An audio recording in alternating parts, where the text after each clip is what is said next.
ನೋಡಿ ಸ್ನೇಹಿತರೆ, ಇವತ್ತು ನಾವು ಒಂದು ಚೂರು ಎಣ್ಣೆ ಇಲ್ಲದೆ ಅಲಸಂಡೆ ಪಲ್ಯವನ್ನು ಮಾಡುವ. ಮೊದಲಿಗೆ ನಾನು ಇಲ್ಲಿ 1.5 kg ಅಲಸಂಡೆ ತೆಗೆದುಕೊಂಡಿದ್ದೇನೆ. ಅದನ್ನು ಒಂದು ಪಾತ್ರೆಗೆ ಹಾಕುವ. ಬೇಯಲಿಕ್ಕೆ ಇಡ್ಲಿಕ್ಕೆ ಉಂಟಿದ್ದು.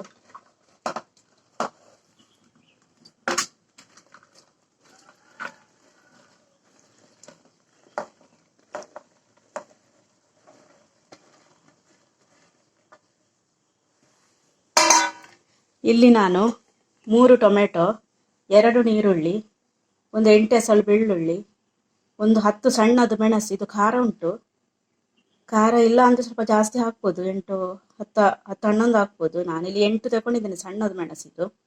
ಹಾಗೆ ಇದು ತೆಂಗಿನಕಾಯಿ, ಒಂದು ಮುಕ್ಕಾಲು ಗಡಿ ತೆಂಗಿನಕಾಯಿಯನ್ನು ನಾನು ಇಲ್ಲಿ ಯೂಸ್ ಮಾಡಿದ್ದೇನೆ.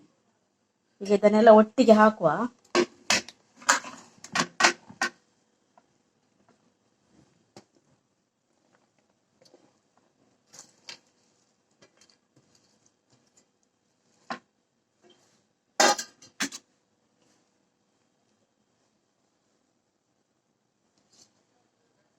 ಇದನ್ನು ಇಷ್ಟನ್ನು ಹಾಕಿ ರುಚಿಗೆ ತಕ್ಕಷ್ಟು ಉಪ್ಪನ್ನು ಹಾಕಿ ಬೇಯಿಸ್ಲಿಕ್ಕೆ ಇಡುವ.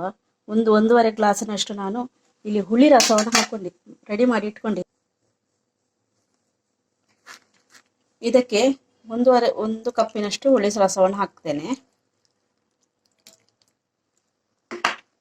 ಮತ್ತೆ ಉಪ್ಪು, ಮತ್ತೆ 1.5 ಗ್ಲಾಸಿನಷ್ಟು ನೀರನ್ನು ಹಾಕಿ ನಾವು ಇದನ್ನು ಬೇಯಿಸ್ಲಿಕ್ಕೆ ಇಡುವ.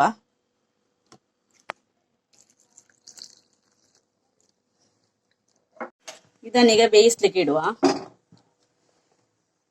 ಒಂದು ಬೇಯಿದೆ, ಈಗ ಫುಲ್ ಉಂಟು, ಬೇಯುವಾಗ ಸ್ವಲ್ಪ ಕಡಿಮೆ ಆಗ್ತದೆ ಸ್ನೇಹಿತರೆ. ಇದು ಬೇಯ್ತಾ ಬರುವಾಗ ನಾವು ಮಧ್ಯದಲ್ಲಿ ಸ್ಪೂನನ್ನು ಹಾಕ್ತಾ ಇರಬೇಕು, ಇಲ್ಲದಿದ್ರೆ ಕೆಲವೊಮ್ಮೆ ನೀರು ಕಡಿಮೆ ಆದ್ರೆಲ್ಲ ಕರಡ್ತದೆ ಅದು. ಇದರಲ್ಲಿ ನೀರು ಉಂಟು, ಚಂದ ಮಾಡಿ ಬೇಯಲಿ. ಇದು ಒಂದು ಅರ್ಧ ಗಂಟೆ ಬೇಯಲಿಕ್ಕೆ ಇಡಬೇಕು. ಅರ್ಧ ಗಂಟೆ ಬೇಡ, 20 ಮಿನಿಟ್ಸಲ್ಲಿ ಬೇಯ್ತದೆ.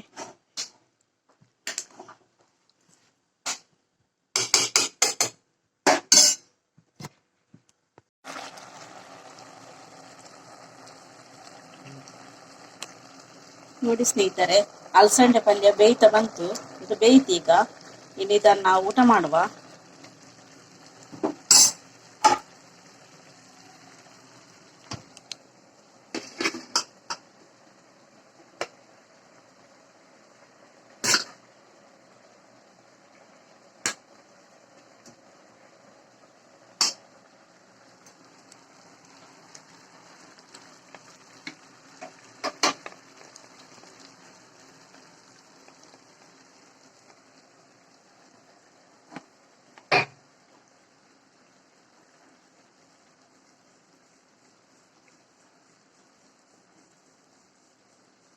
ಇದರಲ್ಲಿದ್ದ ಗ್ರೇವಿಯನ್ನು ಹೀಗೆ ಹಾಕೊಳ್ಳಿ, ಇದು ಒಳ್ಳೆದಾಗ್ತದೆ